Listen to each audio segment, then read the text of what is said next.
This is a story I want to share with the 12th graders that I taught this past fall semester. But any graduating person is welcome to join in and listen.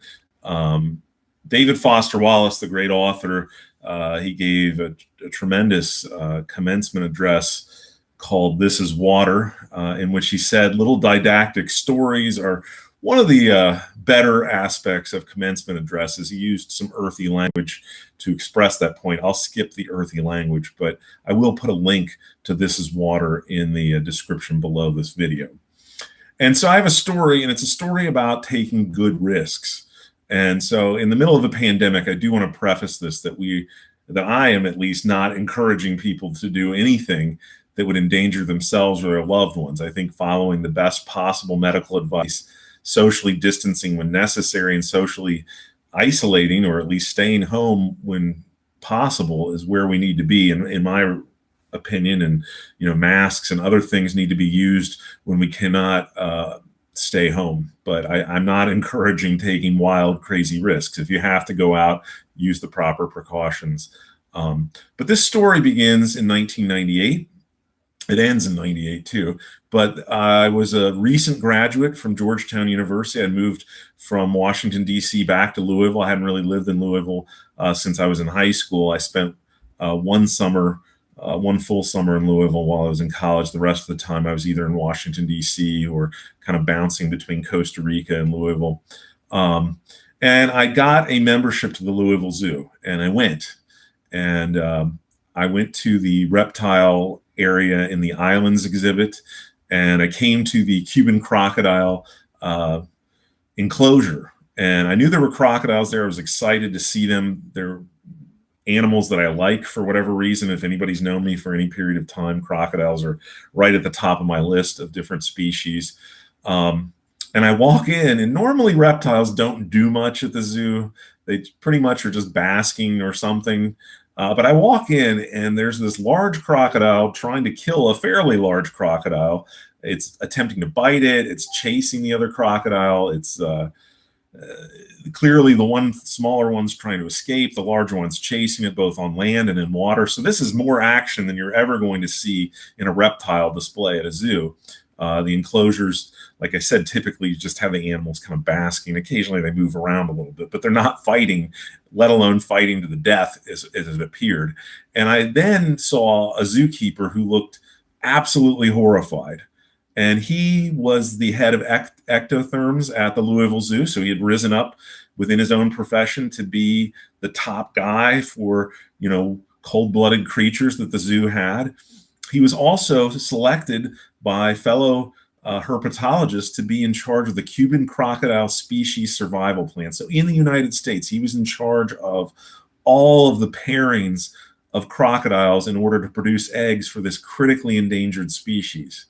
And he also worked with experts in Cuba on breeding and then releasing captive bred Cuban crocodiles. So this guy was at the very top of his field. He had done everything right. And he's telling me about this as these crocodiles are just constantly, one's fleeing the other is not relenting.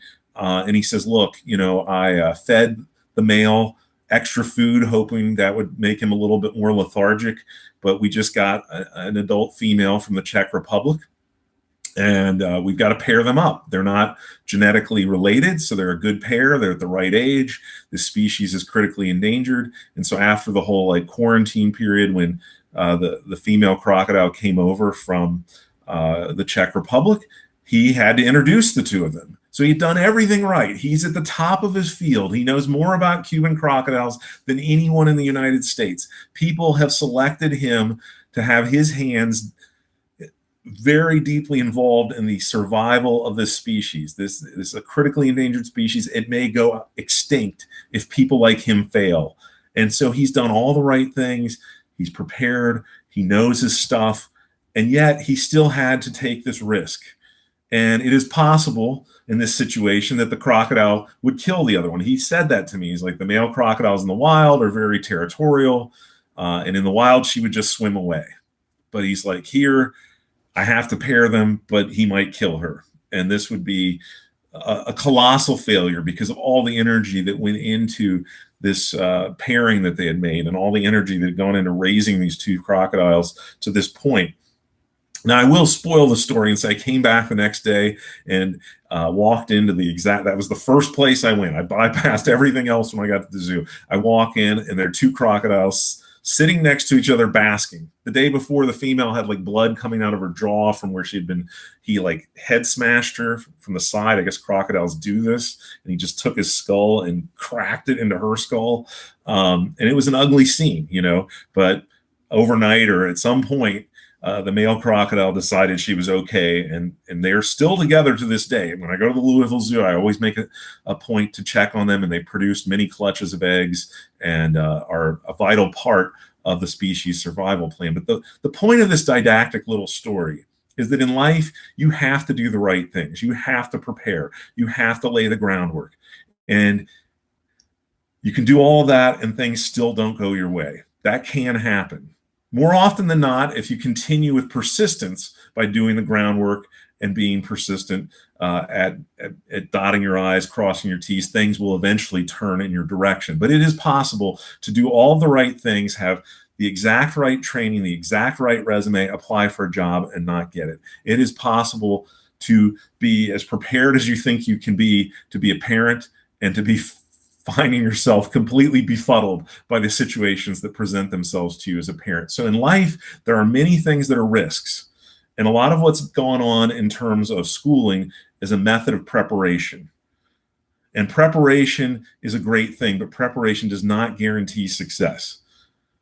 Preparation plus the willingness to fail will likely lead to success in the long run, but that is the tough truth of things. This guy, he took the tough truth and nearly watched in horror. I mean, it would have been a complete disaster, even though he's in charge of pairing up the crocodiles at different zoos all across the country. If at his home zoo, the female that he just got from the Czech Republic, if it were killed or maimed in a terrible way by the crocodile he paired it with, that's a total failure. And yet he had to risk that. He did all the right things.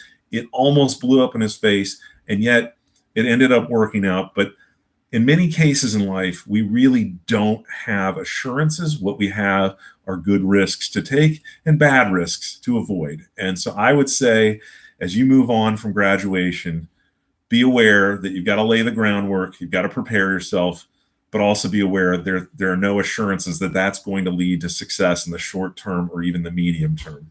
Thank you for your time. I wish you well as you move on and transition out of whatever school you're transitioning from, and go get them. Make the world proud, make yourself proud.